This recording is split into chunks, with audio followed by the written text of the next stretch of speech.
Selamat datang kembali di Neutrality Studies. Hari ini kita kembali bersama Dr. Jacob Repkin, Profesor Emeritus Sejarah dari Universitas Montreal yang selalu brilian. Jacob, selamat datang kembali. Terima kasih. Jacob, kita baru saja bertemu di Rusia, waktu itu di sebuah konferensi tentang Rusofobia. Dan kamu membuat satu pengamatan yang sangat penting, bahwa stereotip tentang Rusofobia yang kita bicarakan punya banyak kemiripan dengan stereotip tentang antisemitisme. Kamu sendiri sudah banyak menulis soal Israel, tentang bagaimana Israel menggunakan dan juga menyalahgunakan beberapa stereotip. Mungkin kita perlu membahas hal ini. Apa saja kemiripan antara dua stereotip itu? Well, if you permit, I'll start with a joke. Baik, kalau Anda mengizinkan, saya akan mulai dengan sebuah lelukon. Ceritanya terjadi di Berlin tahun 1938, setelah peristiwa Kristallnacht. Dua orang Yahudi bertemu di jalan di Berlin. Salah satunya melihat temannya membawa koran Völkischer Beobachter, surat kabar yang terkenal sangat antisemit. Dia berkata, "Bagaimana bisa kamu baca koran itu?" dengan nada penuh keberatan. Temannya menjawab, "Lihat, ini justru menenangkan saya. Di sini keadaannya begitu buruk, tapi ketika saya buka koran ini, kita digambarkan sebagai pihak yang paling berkuasa, yang mengendalikan dunia. Rasanya menyenangkan sekali." Lelukon ini sebenarnya menggambarkan hal yang sama tentang Rusofobia. Di satu sisi, Rusia dianggap sebagai entitas yang terbelakang, tidak berkembang, dan kejam. Tapi di sisi lain, katanya Rusia tidak bisa menang di Ukraina, bahkan sedang kalah perang.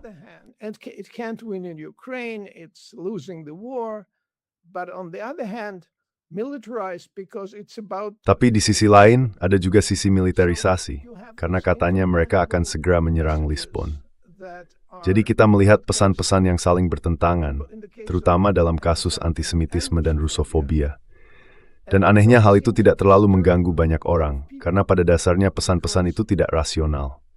Mereka bekerja lewat emosi, bukan lewat logika. Kalau kita berpikir secara rasional yang sebenarnya tidak terlalu rumit, kita akan bilang ya, tidak mungkin ada tentara yang begitu tertinggal yang bahkan pakai chip dari mesin cuci untuk perlengkapan militernya, tapi di saat yang sama dikatakan siap menyerang seluruh Eropa. Dan tidak ada yang bertanya kenapa, untuk apa semua itu. Menurut saya, inilah ciri zaman yang sedang kita jalani sekarang. Setelah Perang Dunia Kedua, antisemitisme sudah kehilangan legitimasi, tapi Rusofobia tidak.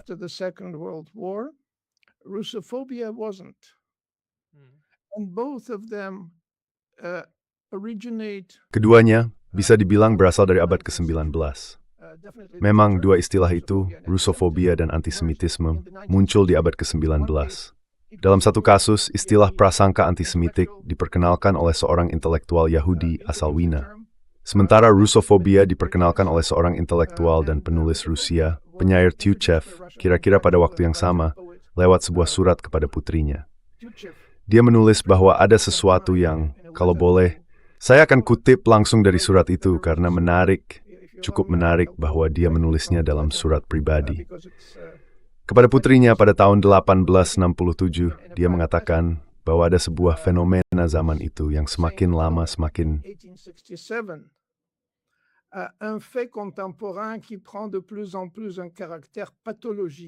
karakter yang patologis. Ini adalah Rusofobia yang muncul pada sebagian orang Rusia yang sebenarnya terhormat. Saya mengutipnya dalam bahasa Prancis asli, karena pada pertengahan abad ke-19, para intelektual memang berkomunikasi satu sama lain dengan bahasa itu. Dan menariknya, istilah Rusofobia pertama kali muncul di Rusia sendiri untuk menggambarkan orang Rusia yang bisa dibilang membenci diri mereka sendiri. Sekali lagi, kita sedang membicarakan istilah dari abad ke-19 yang lebih sering digunakan untuk menggambarkan orang Yahudi, yaitu kebencian terhadap diri sendiri. Jadi ada dua gejala yang muncul di sini, Rusofobia dan antisemitisme. Tentu saja kata Rusofobia dalam bahasa Inggris muncul lebih dulu. Yang saya temukan adalah John Stuart Mill pernah mengkritik pemerintah pada masa itu karena dianggap membesar-besarkan ancaman dari Kekaisaran Rusia. Sehingga om itu Inggris dinikalik dan prolongir from Hillier ke Givets. Does it sound familiar? Salin Temple, 200 tahun berlalu, tidak ada yang berubah.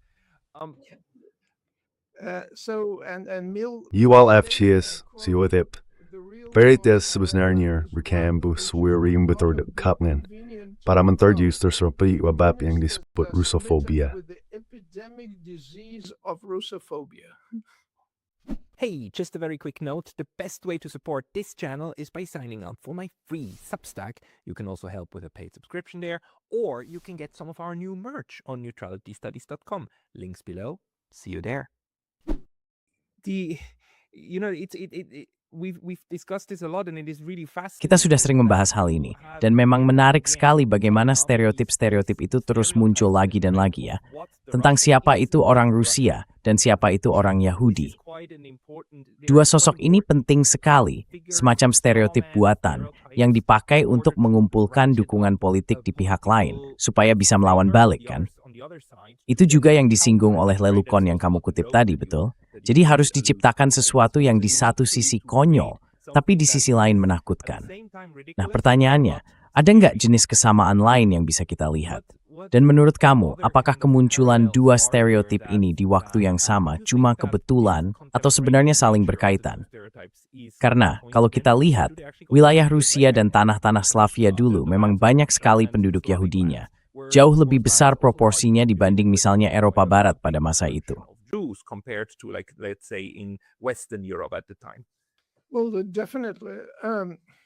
And if Yeah, we tentu haji. look at Kebencian hap kebersiware Friesmalismin dan Russophobia, semua itu demikian they bernazi. merged in the minds of the Nazis because they were fighting against Judeo-Bolshevik. Karena mereka berperang melawan apa yang mereka sebut sebagai Judeo-Bolshevik. Bagi mereka, Bolshevik itu orang Rusia. Dan cara mereka menggambarkan orang Rusia, dan tentu saja, mereka jarang memakai istilah Soviet. Mereka bilang Rusia ketika menyerbu Uni Soviet. Mereka menganggap orang Rusia sebagai bangsa Mongol, gerombolan dari Asia, dan mereka berkata bahwa mereka menyerang Rusia supaya Rusia tidak menyerbu Eropa yang murni dan berbudaya.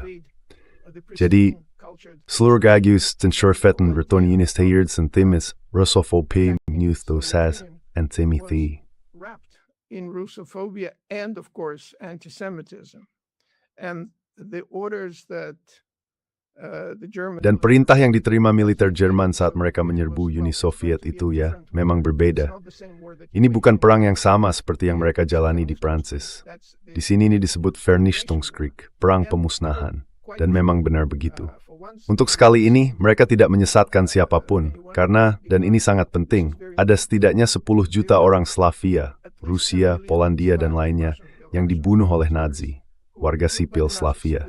Tapi entah kenapa, hal itu seolah-olah betul ditunggu-tunggu. If true terang gantu think would do the refine you towards and dibunuh. We focus on the 6,000 murdered Jews. Demalit, Somehow, 6 million, but we somehow forget Ya, 6 juta.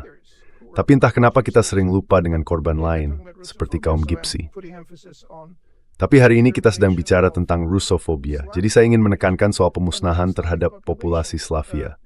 Populasi Slavia itu harus dimusnahkan karena mereka digambarkan sebagai manusia kelas bawah. Dan lebih dari itu, orang-orang yang disebut Untermenschen ini harus disingkirkan karena tanah subur di wilayah mereka akan dijadikan koloni bagi para petani Jerman. Dan di sana tidak dibutuhkan banyak tenaga kerja. Jadi penduduknya harus dimusnahkan untuk memberi ruang bagi apa yang mereka sebut sebagai datangnya peradaban. Begitulah cara hal itu dipresentasikan. Dan menurut saya, sangat penting untuk memahami bahwa pada Perang Dunia Kedua, ada genosida ibadah dalam memberi kesempatan yang sama bagi strict kelompok Kurd. Genocide that existed during the Second World War. kamu mengatakannya dengan kata-kata yang sangat provokatif. Tapi kalau kita bicara tentang genosida dengan kesempatan yang sama, itu berarti tentu saja genosida terhadap semua orang di tanah ini, kan? Bukan hanya terhadap orang Yahudi. Maksud saya, yang lain juga disingkirkan. Dan dengan cara yang sangat menyedihkan, ini sebenarnya tidak begitu berbeda dari gagasan tentang Lebensraum di Amerika, di Barat, tentang Manifest Destiny. bahwa di sanalah seseorang seharusnya pergi.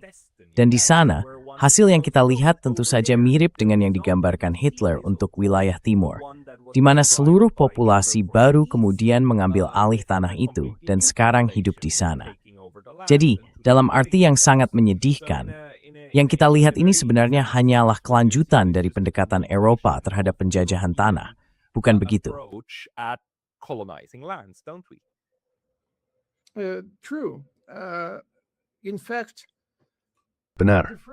Kalau steeds de progertilegs Germania din di Eropa, itu tidak Afrika batin di awal di 20. Betul. De first bestudet tercatat dalam kitab de Europa. but that didn't register in the collective memory of Europe. Di November, Tsenosides. Very, very little. So I think that Sangat, the colonial sangat sedikit. attitude, the Jadi saya pikir sikap kolonial, sikap rasis itu sudah tertanam dalam sejarah Eropa. European history. Kita sering dengar bahkan sampai sekarang, orang bilang pasukan Amerika berjuang melawan kekuatan rasisme di Eropa. Tapi faktanya, tentara Amerika sendiri waktu itu masih terpisah antara kulit putih dan kulit hitam. Dan ketika, kalau saya tidak salah, Doa tunggu merna awarisan haber from Paris Larithas da the Baumatises on Paris more step would coarty. Jabe Dredrich, Bake, Isal Calculate Wood, Wolfput. Suri Terrank, Thwawak the Biden Bishop Core Branches, Primary Detemple. And there weren't too many white Frenchmen in the army at that time. The racism at the core of these kind of Rasisme yang menjadi inti dari proyek-proyek Eropa semacam ini, apapun bentuknya, memang luar biasa parah. Tapi yang menarik adalah, ingatan kolektif tentang hal itu sekarang justru berusaha menggambarkan semuanya seolah-olah itu perjuangan melawan rasisme. Padahal, kalau kita lihat sumber-sumbernya seperti yang sedang Anda lakukan, jelas terlihat bahwa rasisme itu ada di semua pihak dan sudah tertanam di dalamnya. Menurut Anda, apakah bentuk rasisme ini, karena salah satu hal yang juga muncul dalam konferensi adalah bahwa Russofobia sama seperti antisemitisme juga merupakan bentuk rasisme. Nah, menurut Anda, apakah dua jenis rasisme ini menonjol atau bukan menonjol tapi berbeda dari misalnya rasisme terhadap orang kulit hitam atau terhadap orang Asia? Atau sebenarnya kurang lebih sama saja? are they more or less the same? Well, I tend to think that racism Saya cenderung berpikir bahwa rasisme mencakup berbagai bentuk diskriminasi dan sikap negatif dan sebagainya. Dan dasarnya adalah esensialisme. Apa itu esensialisme? Itu ketika kita menempelkan sifat-sifat tertentu, ciri-ciri tertentu, atau cara berperilaku tertentu pada kelompok orang, lalu berkata misalnya, Yahudi itu, dan kemudian menambahkan kata sifat yang kita pilih. Orang Rusia itu begini, orang kulit hitam itu begitu. Nah itu semua sama saja.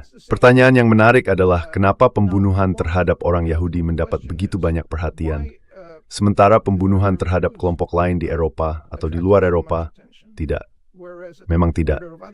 Dan saya pikir di sini kalau tidak salah Aimé Césaire, seorang intelektual dari Martinique, pernah menulis pada tahun 1955, saya parafrasekan, dia mengatakan, alasan kita begitu fokus pada Holocaust adalah karena, untuk pertama kalinya, parmisal strifo for bupering the hangenair, skefa, seeing America Latin, imemormur, tas noities, and that a korik towards they were killing non-Europeans, and no one paid attention.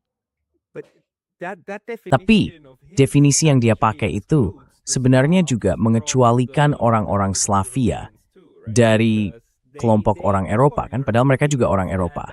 Dan dia lupa soal itu juga, seperti yang tadi kamu sebutkan. as well as you just pointed out earlier. Well, Ginalo semenat the gure martfiano with the school structure social. correct. In Muschem, So, of course, both Jews and Jadi tentu saja baik orang Yahudi maupun Slavia digambarkan, dan orang Rusia digambarkan sebagai orang Asia. Dan itu sangat mudah dilakukan. Kalau kita lihat film propaganda pada masa Nazi, mereka memilih tentara Soviet dari Asia Tengah, para tawanan perang, untuk ditampilkan sebagai bukti bahwa inilah gerombolan Asia yang sedang mereka hadapi. Jadi mereka benar-benar menampilkan mereka sebagai orang non-Eropa, sebagai orang Asia.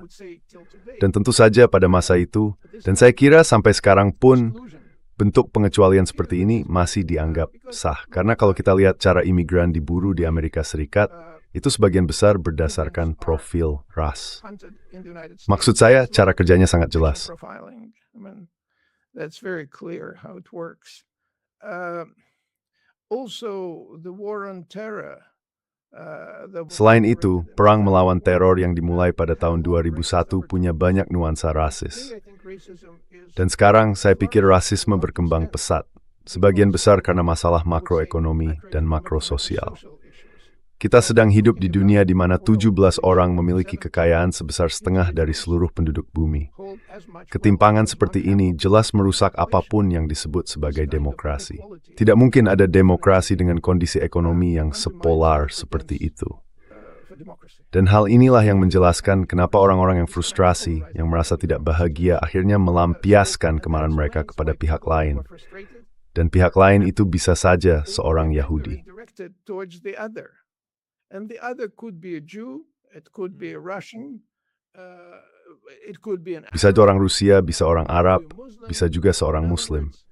Dengan kata lain, ini adalah wujud dari sebuah fenomena yang, menurut saya, sudah saya jelaskan dalam buku Demodernization. Dan itulah yang kami bahas di konferensi itu. Hal ini tidak bisa dipisahkan.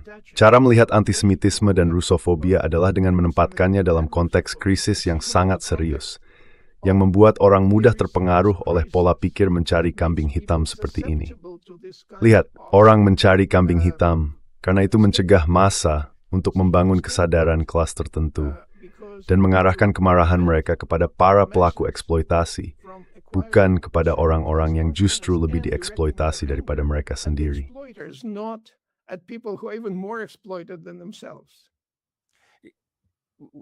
Kita memang perlu membahas hal ini. Dan kamu tahu, saya juga ingin menanyakan soal penyalahgunaan politik dari semua ini. Karena apa yang baru saja kamu jelaskan tadi, unsur psikologisnya menurut saya, secara intuitif cukup mudah dipahami. Kenapa? Pada tingkat individu, orang mulai berlindung pada rasisme untuk menghadapi masalah dalam hidup mereka. Tapi yang juga kamu singgung, mungkin nanti kita bahas soal penggunaan politik dari rasisme, adalah isu yang sangat penting tentang demodernisasi, yang kamu bahas dengan sangat baik di konferensi itu.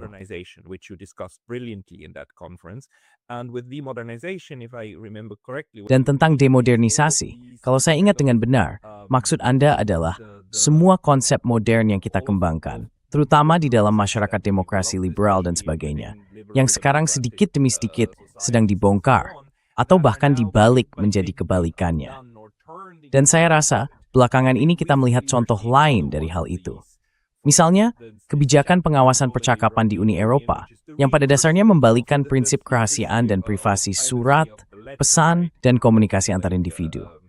Bisa Anda jelaskan sedikit juga tentang demodernisasi ini, dan dalam arti apa hal itu mencerminkan krisis besar yang sedang dialami dunia barat saat ini? Well, I think after the Second World War, menurut saya, setelah Perang Dunia Kedua, muncul kesadaran bahwa dunia sedang berubah, dan kita harus memperbaikinya. Kesadaran itu muncul dalam konteks Perang Dingin, ketika negara-negara yang dulu dijajah mulai merdeka dan memilih cara untuk memodernisasi diri. Saat itu muncul banyak teori modernisasi, baik di Amerika Serikat maupun di Uni Soviet. Tapi dalam banyak hal, teori-teori itu mirip. Keduanya menekankan pentingnya mengurangi ketimpangan ekonomi, memperluas pendidikan, meningkatkan layanan kesehatan, mendorong debat rasional, dan membuat kebijakan yang berdasarkan informasi. Semua hal baik itu dianggap bisa membantu negara-negara baru berkembang dan menjadi mandiri. Bedanya, tentu saja, Amerika lebih menekankan kepemilikan pribadi, sementara Soviet berbicara tentang sistem produksi sosialis. Tapi di luar itu, sebenarnya mereka sangat mirip.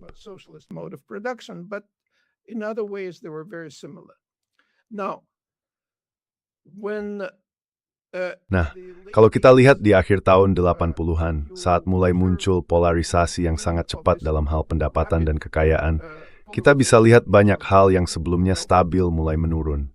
Dan sekali lagi, apa yang terjadi di bekas Uni Soviet mungkin lebih jelas terlihat karena prosesnya jauh lebih cepat. Tapi sebenarnya, hal yang sama juga terjadi di tempat lain. Yang berlangsung sangat cepat, tentu saja adalah proses pemiskinan masyarakat. Sementara terkonsentrasi di tangan segelintir orang di Rusia, Ukraina, republik-republik Asia Tengah, dan seterusnya.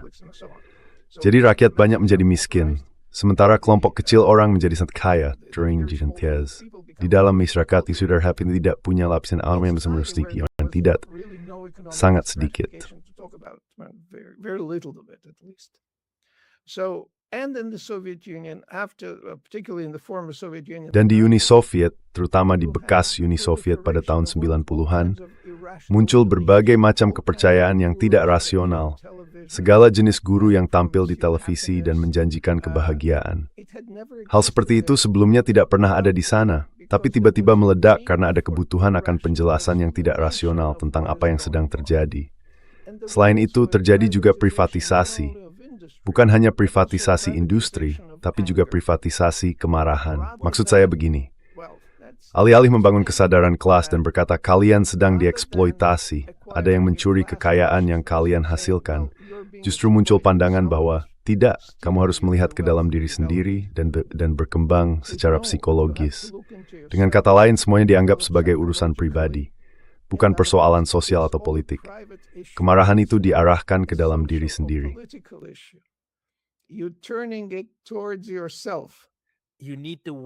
Kamu butuh pola pikir orang kaya.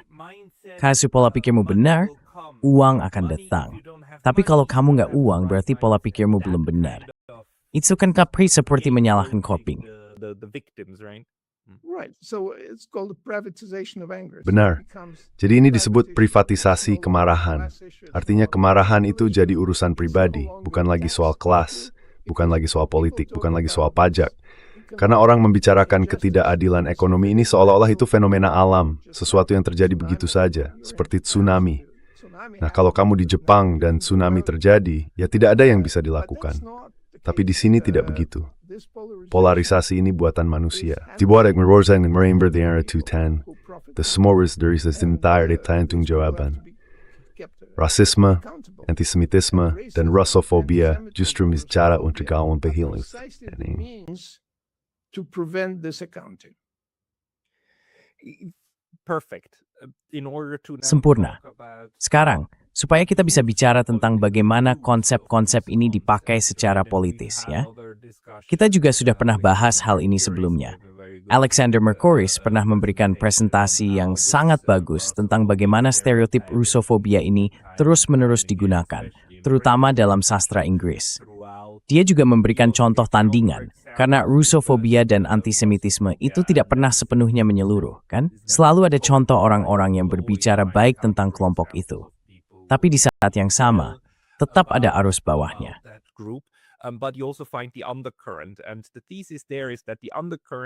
Dan tesisnya di situ adalah bahwa arus bawahnya sangat bermuatan politik. Karena ada tujuan yang ingin dicapai. Dan Anda mengatakan salah satu tujuannya adalah untuk mencegah munculnya kesadaran kelas, benar begitu? Tapi di sisi lain, kita juga melihat ada orang-orang yang jelas-jelas punya keinginan untuk menyelesaikan masalah tertentu lewat perang. Dan mereka menggunakan itu sebagai narasi yang mendukung perang. Mungkin kita bisa bahas sedikit soal itu. Russofobia, antisemitisme, dan mungkin Islamofobia yang sekarang itu ikut maling at internet sembilan menyutuh. Yes, and I will breach from what I just said into. Ya, dan saya akan menghubungkan apa yang baru saja saya katakan dengan pertanyaan Anda. Justru karena ada krisis ekonomi, mereka mencari perang. Tepat karena itulah satu-satunya cara yang mereka pikir bisa mengangkat Eropa, terutama tapi juga Amerika Serikat, keluar dari krisis dunia politik barat adalah lewat militerisasi. Dan untuk militerisasi, dibutuhkan musuh. Dan musuhnya tentu saja adalah Rusia. Tidak perlu banyak alasan, karena selama puluhan tahun Perang Dingin, Uni Soviet retaliated by Rusia, 1913. Eskorsin, baik pafining daling, step baik pada pabertin yang Thailand. Dulu diasumsikan bebaizan ski menginvasi seluruh Eropa. Stalin was about to invade the entire Europe. And therefore, as early as... Jadi sejak bulan Agustus tahun 1945, Jenderal Patton sudah menulis surat kepada istrinya, mengatakan bahwa orang Rusia itu terbelakang, dan dia tidak tertarik untuk memahami mereka. Dia hanya ingin tahu berapa banyak baja yang dibutuhkan untuk membunuh satu orang Rusia. Kita sedang bicara tentang bulan Agustus 45, saat Uni Soviet masih menjadi sekutu Amerika Serikat. Kalau saya tidak salah ingat, itu tanggal 8 Agustus. Dan tanggal itu sangat berarti karena jatuh di antara dua ledakan nuklir di Jepang, tanggal 6 dan tanggal 9. Ya, jadi saya bisa kasih banyak contoh lain, saya bahkan sedang menulis artikel tentang hal ini. Karena untuk membenarkan perang, musuh harus digambarkan dengan cara tertentu kan. Dan pada bulan Desember tahun 1945, Kepala Staf menerima sebuah dokumen berisi rencana untuk menyerang kota-kota Soviet dengan senjata nuklir. Pobris Times deeply rapper. Artinya hajar dua bulan step reg. December 1945, we are talking about 2 months after the end of the war. So we're talking about the construction of the enemy. Jadi kita sedang membicarakan tentang bagaimana musuh itu dibentuk. Dan itu hal yang sangat penting. Saya pikir ada beberapa orang yang cukup bijak untuk menyadari bahayanya. Salah satunya adalah Jenderal Eisenhower, yang dalam pidato perpisahannya di akhir masa jabatannya, menyoroti bahaya dari apa yang disebut kompleks militer industri. Sekarang, seperti yang dikatakan Jeffrey Sachs, itu sudah berkembang menjadi kompleks militer industri digital. Jadi kita sedang membicarakan tentang kebutuhan untuk menampilkan sosok musuh. Persis seperti yang dilakukan Nazi dulu, menggambarkan orang Rusia dan Yahudi sebagai orang Asia yang harus dimusnahkan. Mereka harus dimusnahkan, karena mereka dianggap akan menyerang, akan menguasai dunia, akan menaklukkan kita. Mereka digambarkan berbeda secara kualitatif, berbeda secara hakikat. Mereka disebut sebagai orang Asia.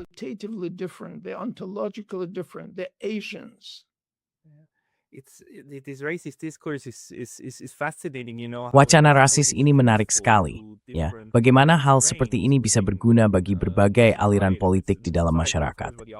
Dan tentu saja, seperti yang tadi kamu jelaskan, banyak sarjana Marxis akan langsung bilang, ya, tentu saja.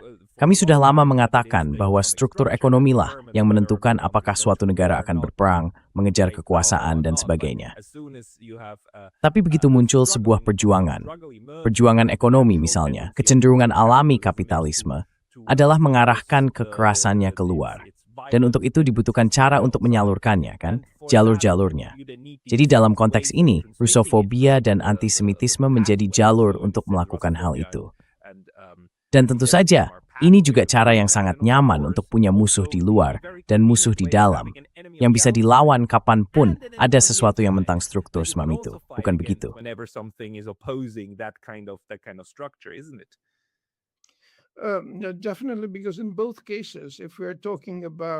Tentu saja. Karena dalam kedua kasus itu, kalau kita bicara tentang apa yang terjadi sekarang, kita juga harus menyebut bentuk lain dari penggunaan politik terhadap Rusofobia dan antisemitisme. Dalam kasus antisemitisme, hal itu sangat terlihat di permukaan.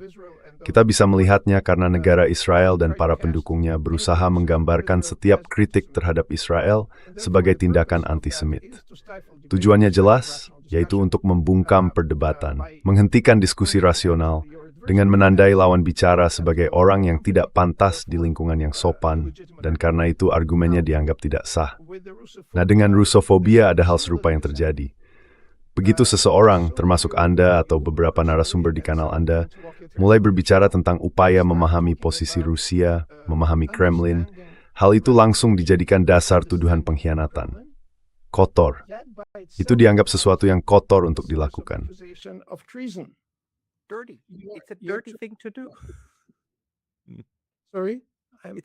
Maaf, itu hal yang kotor untuk dilakukan, apalagi dalam bahasa Jerman. Maksud saya dalam bahasa Jerman, istilah Putin Versteher atau orang yang memahami Putin punya makna negatif. Secara otomatis, kamu bah nggak perlu membuktikannya lagi. Cukup menarik sebenarnya. Tidak, tapi menurut saya, sekali lagi itu justru membungkam perdebatan yang rasional. Benar. Dalam kedua kasus itu, perdebatan rasional jadi terhambat. Dan menurut saya, sangat penting untuk mendiskreditkan Rusofobia, sama seperti antisemitisme sudah didiskreditkan. Seperti yang saya sebutkan sebelumnya, hal ini berkaitan dengan ingatan sejarah orang Eropa dan negara-negara yang berasal dari pemukiman Eropa, seperti Amerika Serikat, Australia, dan Kanada. Tapi yang menarik, Rusofobia tidak ditemukan di luar wilayah itu. Ini sepenuhnya fenomena politik Barat. Karena ada sebuah survei global tentang sikap terhadap berbagai negara, dan terlihat bahwa begitu kita keluar dari lingkup politik Barat, sikap terhadap Rusia justru menjadi positif. Attitude towards Russia become positive. Saya sedang menulis sebuah makalah yang saya sebut The One West, untuk membedakan dengan konsep Barat politik.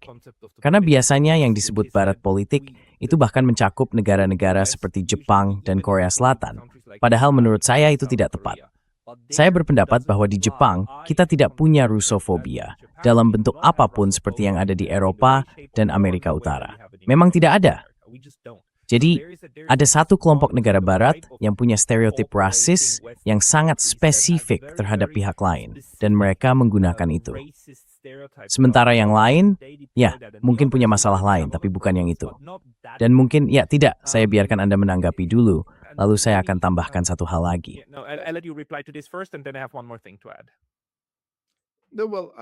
Ya, yang semaksud tadi negara-negara di Eropa dan wilayah didirikan orang Eropa, Jepang dan Korea. Betul-betul. Rather solely Peking.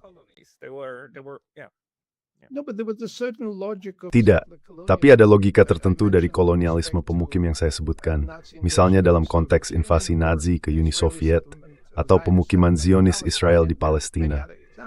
Dan ada banyak contoh lain di mana prasangka digunakan. Anda harus menjelaskan kenapa tindakan yang Anda lakukan dianggap sah. Dan itu dianggap sah karena Anda membawa budaya atau membawa agama Kristen atau membawa peradaban, beban orang kulit putih, atau tanggung jawab untuk melindungi. We greater for plaket to brickhead. I put them all in one basket.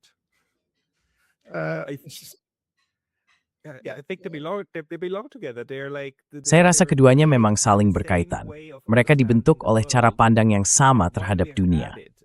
Dan sekalian saja, saya ingin menambahkan atau menanyakan satu hal, yaitu soal perbedaan antara dosa karena mencoba memahami, maksudnya, dosa karena berusaha memahami orang Rusia, atau berusaha memahami orang Yahudi dari dalam, mencoba mengerti bagaimana cara berpikir mereka, dibandingkan dengan sekadar mengetahui orang Rusia atau orang Yahudi, lalu menerapkan stereotip. Nah, itu yang sedang kita lihat sekarang. Kita seolah tidak boleh berusaha memahami. Yang diharapkan adalah kita tahu bagaimana Putin bekerja.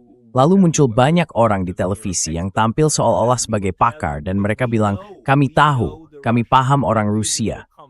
Dan biasanya yang keluar setelah itu adalah pernyataan yang sangat Rusofobik, penuh dengan stereotip tertentu. Jadi ini sebenarnya memperkuat apa yang tadi Anda katakan kan, bahwa itu harus mencegah orang untuk mencoba memahami, dan sebenarnya kita justru harus memteksen stereotip sekuat mungkin. Well, I think that's what essentialism is. Menurut saya itulah yang disebut esensialisme. Ketika seseorang berkata orang Rusia, orang Prancis, atau orang Swiss itu seperti ini atau seperti itu, maksudnya mereka sedang menempelkan nilai-nilai tertentu, cara berperilaku tertentu, atau kecenderungan bawaan, bahkan seolah-olah genetik, kepada suatu kelompok. Itulah yang disebut esensialisme. Esensi orang Rusia adalah isi sendiri. Esensi orang Yahudi adalah, ya seperti itu. Nah, yang sangat penting dalam setiap diskusi yang rasional adalah menyadari bahwa di dalam budaya dan komunitas Yahudi sendiri ada keragaman yang luar biasa besar, dan itu bisa kita lihat dengan jelas sekarang. Karena itulah antisemitisme yang mulai muncul lagi di banyak negara, sebenarnya salah arah. Di banyak tempat, orang menuduh kaum Yahudi atas kejahatan yang dilakukan Israel di Asia Barat. Padahal, orang sendiri from the theory of Tan emerges in Dane on birth in this step. Jews are very much divided about it. The fact that Israel claims that it represents Fakta bahwa Israel mengklaim mewakili semua orang Yahudi seharusnya tidak membuat kita percaya begitu saja. Karena sebagian besar orang Yahudi saat ini, terutama di Amerika Utara, mungkin juga di Eropa, sadar bahwa Israel melakukan kejahatan. Dan lihat saja, dukungan terhadap seorang Muslim sosialis anti-Zionis, Mamdani, sebagai wali kota New York, dia didukung oleh begitu banyak orang Yahudi di salah satu kota yang saya kira paling banyak penduduk Yahudinya di dunia, yaitu New York. Jadi penting sekali untuk memahami bahwa ada keberagaman di antara orang Yahudi, sama seperti ada keberagaman dan perdebatan di dalam Rusia. Lagi-lagi Rusia sering digambarkan seolah-olah satu kesatuan yang utuh dengan Putin duduk di puncaknya.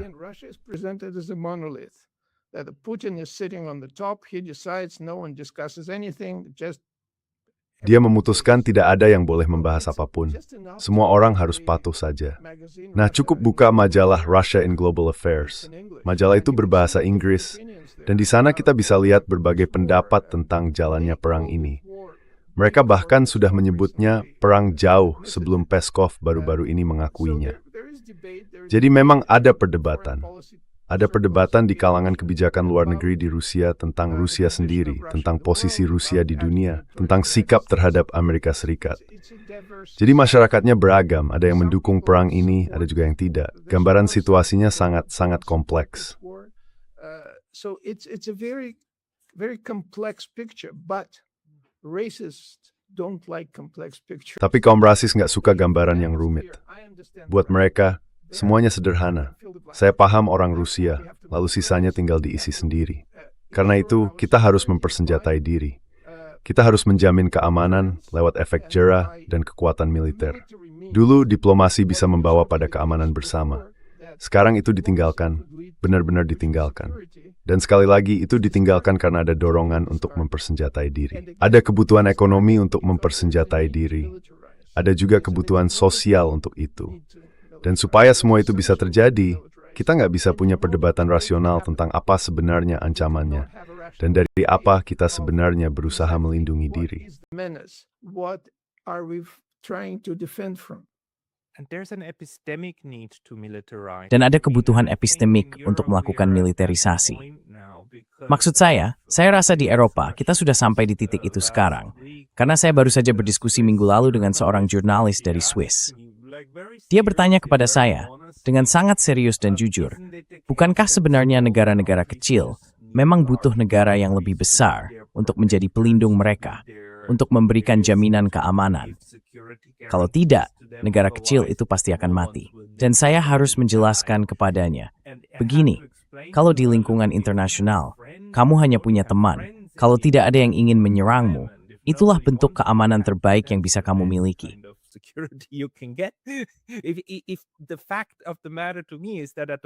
Menurut saya, kenyataannya sekarang di Eropa, semua orang berhenti memikirkan bagaimana cara bekerja sama dan hanya berpikir dalam kerangka pencegahan.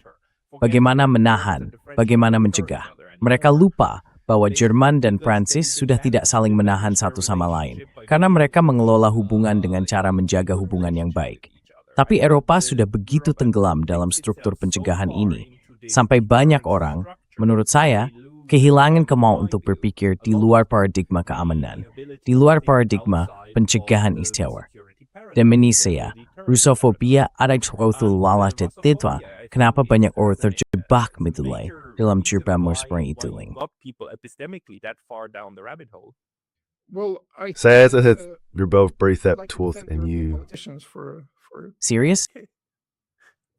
Indeed, their intellectual quality leaves much to be desired. Memang, kualitas intelektual mereka masih jauh dari harapan. Pengetahuan mereka tentang sejarah juga sangat kurang. Tapi mereka mengadopsi struktur Uni Eropa yang awalnya dibentuk untuk menjaga perdamaian di Eropa, terutama, seperti yang Anda sebutkan, antara Prancis dan Jerman. Dan tujuan awal Uni Eropa itu sekarang benar-benar sudah terlupakan. Politisi Eropa yang saya coba bela ini bahkan tidak sadar akan kepentingan nasional mereka sendiri. Mereka terus bicara tentang Eropa, padahal Uni Eropa, terutama setelah meluas ke arah timur, sebenarnya sudah menjadi semacam bawahan Amerika Serikat.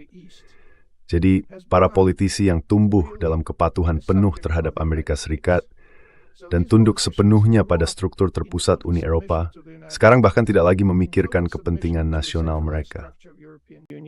No longer even think of national interest. They were not educated this way. Mereka tidak dididik dengan cara seperti itu. Kalau kita lihat bahkan di masa Perang Dingin, ada NATO, dan ada Uni Eropa. Tapi para politisi waktu itu masih punya konsep tentang kepentingan nasional. Kita bisa setuju atau tidak setuju dengan De Gaulle. Kita bisa setuju atau tidak setuju dengan Margaret Thatcher. Maksud saya, mereka bukan berarti pahlawan bagi saya, tapi mereka punya konsep tentang kepentingan nasional. Sekarang, para politisi yang ada itu sebenarnya tidak mengesankan. Dan mereka tidak mengesankan karena ada semacam seleksi alami, kalau boleh dibilang, untuk patuh pada Amerika Serikat, untuk patuh pada apa yang disebut Barat kolektif, tanpa legitimasi demokratis apapun. Dan sekarang, seperti yang saya katakan di awal, ketika dunia mengalami polarisasi ekonomi yang begitu besar, kita tidak bisa berharap akan ada demokrasi.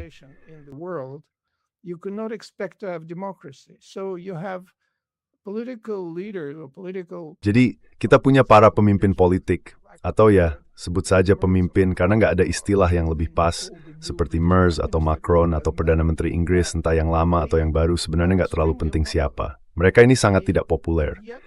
Tapi tetap saja mereka membuat keputusan besar yang menentukan arah masa depan, membongkar negara kesejahteraan demi militerisasi, tanpa ada mandat demokratis untuk itu. Kamu tahu, ini terasa sangat absurd, terutama dalam kasus Kanada. Karena satu-satunya negara yang pernah beberapa kali mengancam Kanada justru tetangganya di selatan, yaitu Amerika Serikat. Trump terus bilang bahwa Kanada seharusnya jadi negara bagian ke-51 dari Amerika Serikat. Jadi saya bisa paham kenapa kalangan elit Kanada khawatir, dan mereka berusaha membela Kanada dari Rusia dan Tiongkok. Tapi sekali lagi itu terasa konyol. Dan meskipun Kanada berusaha mendiversifikasi ekonominya, merwala ditembaga estepon pepan milik. Purchases of military equipment, so they buy from Sweden and Germany. Jadi mereka membeli dari Swedia dan Jerman, tapi mereka juga masih membeli sangat banyak dari Amerika Serikat, satu-satunya negara yang mengancam keberadaan Kanada. Itu menunjukkan bahwa kepentingan nasional bukanlah sebuah konsep, tapi lebih merupakan bentuk kepatuhan pada kehendak Barat kolektif. Dan lihat, saya tidak sedang membicarakan Amerika Serikat itu sendiri. Karena kita harus sadar, selain ada lembaga politik, ada juga lembaga keuangan yang cara berpikirnya harus berbeda. Politisi bisa terpilih atau tidak dalam 4 atau 7 tahun, tergantung negaranya. Tapi Goldman Sachs harus membuat rencana untuk puluhan tahun ke depan. Lembaga keuangan besar harus sangat rasional dalam setiap langkah mereka. Dan justru rasionalitas mereka itulah yang kemudian disampaikan kepada masyarakat dalam bentuk yang sangat tidak rasional.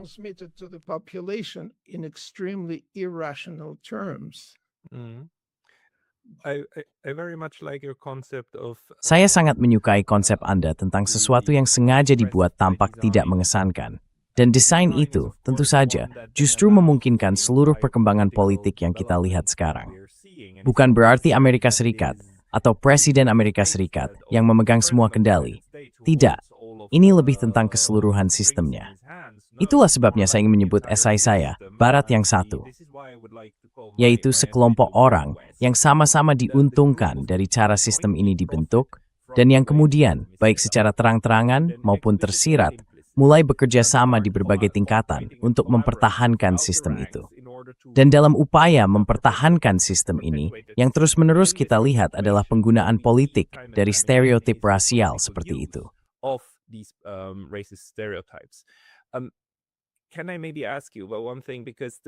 Boleh saya tanya satu hal? Karena saya pikir, salah satu perbedaan antara Russofobia dan antisemitisme adalah cara keduanya berkembang setelah Perang Dunia Kedua. Russofobia tetap berjalan di jalur yang sama seperti sebelumnya, sementara antisemitisme kemudian mulai memainkan peran yang sangat penting bagi Israel, yang pada dasarnya adalah proyek pemukiman kolonial. Tapi setelah itu, arahnya mulai berubah ke arah yang lain. Sebelum Perang Dunia Kedua, tujuannya adalah menyingkirkan orang Yahudi. Itu inti dari antisemitisme. Tapi setelah perang, antisemitisme justru menjadi cara untuk membenarkan pendudukan di Palestina. Menurut Anda, bagaimana antisemitisme berubah sifatnya?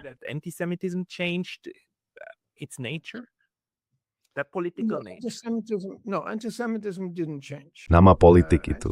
Tidak, antisemitisme tidak berubah. Antisemitisme adalah rasisme terhadap orang Yahudi itu sendiri. Dan banyak orang yang masih percaya pada hal itu. Jadi hal itu belum hilang, tidak berubah. Yang berubah adalah setelah Perang Dunia Kedua, antisemitisme menjadi sesuatu yang kehilangan kredibilitas. Dan karena itu tuduhan antisemitisme membuat orang mundur. Dan karena Israel menampilkan dirinya sebagai negara Yahudi, dan kita bisa bahas seberapa sah klaim itu. Karena itu memang sangat bermasalah.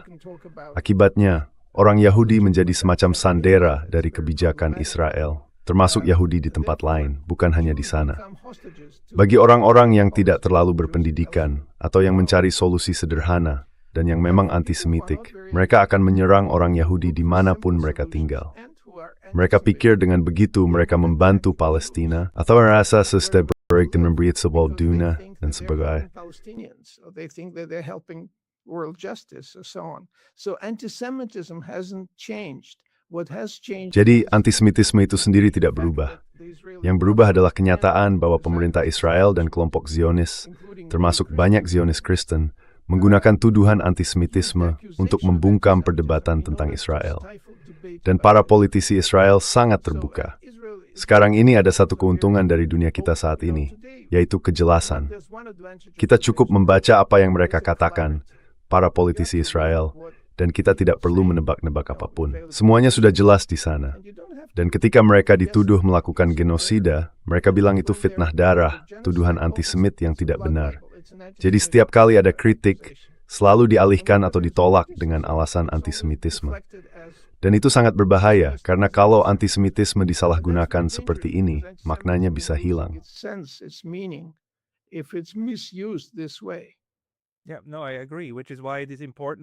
Ya benar, saya setuju.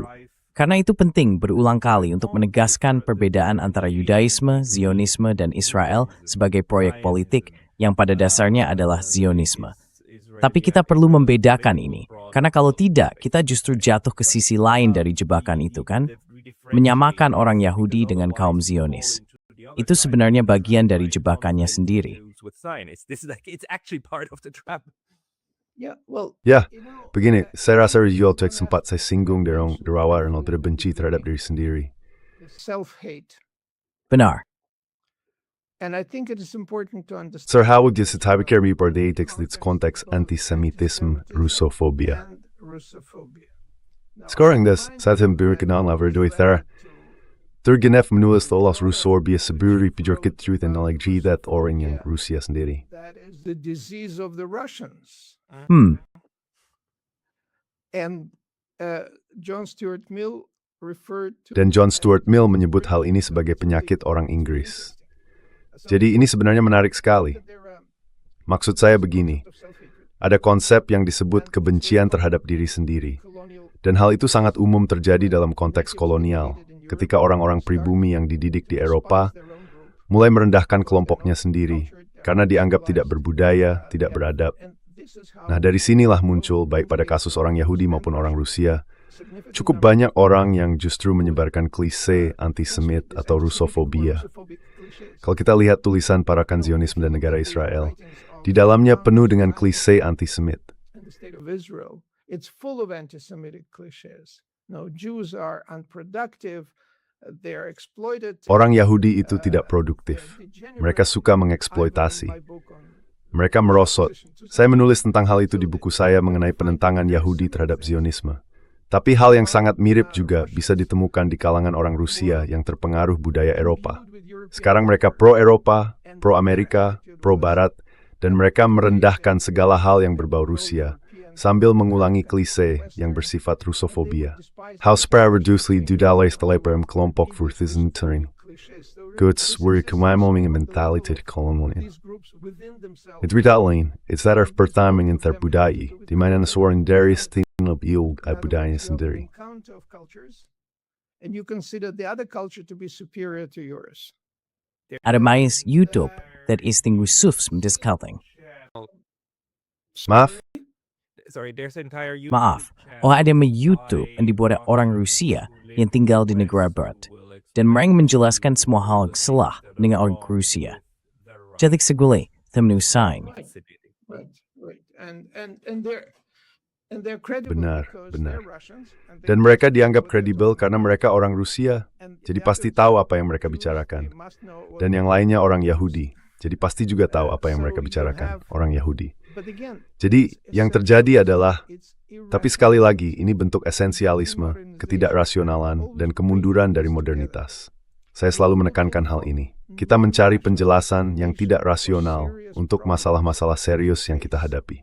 Dan orang-orang dari dalam kelompok itu, eller just de borger de bersebut. Provide those irrational explanations.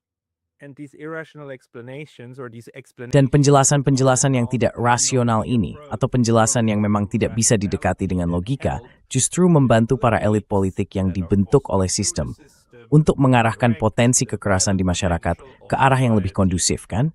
Kondusif bagi mereka, untuk menjaga kelangsungan diri mereka sendiri. Jadi, diarahkan keluar, atau ke musuh di dalam. So, to the outside or to the enemy within. Right. And I think Benar. Dan saya pikir memang ada diskriminasi terhadap seniman Rusia, juga penggantian nama pada lukisan-lukisan Rusia. Baru-baru ini saya ke New York, dan saya mengunjungi Museum Seni Metropolitan yang sangat saya sukai. Di sana saya melihat sebuah lukisan karya Ilya Repin, yang dikenal sebagai pelukis Rusia. Dia tinggal di St. Petersburg, tapi sekarang disebut sebagai pelukis Ukraina.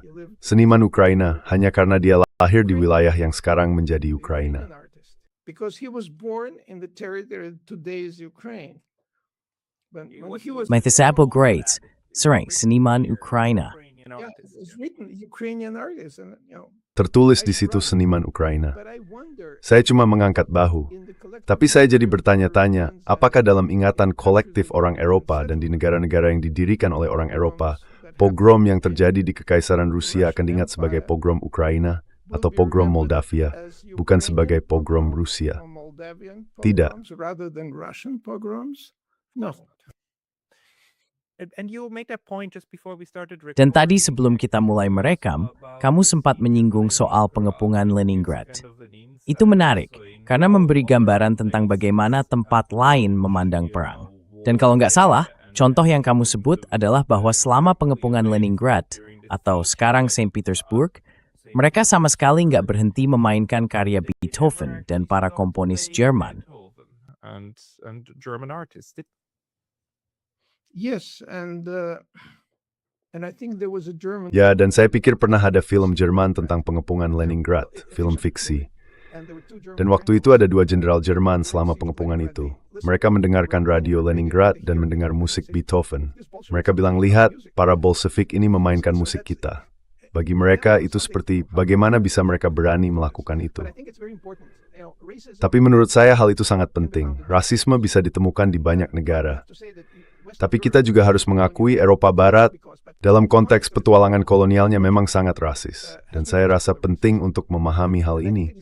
Karena bukan hanya soal Simfoni Leningrad yang memainkan Beethoven saat pengepungan itu, tapi juga soal bagaimana ekspansi Kekaisaran Rusia terjadi lewat perluasan wilayah darat. The Russian Empire was a land expansion. It was not, and therefore they integrated Tidak begitu. the ruling classes. Dan karena itu mereka mengintegrasikan kelas penguasa dari negara-negara itu ke dalam sistem mereka sendiri. Prince, Kalau kamu seorang pangeran dari Georgia, kamu akan tetap menjadi pangeran di St. Petersburg, so the dan banyak dari mereka yang kemudian menjadi jenderal terkenal, dan seterusnya.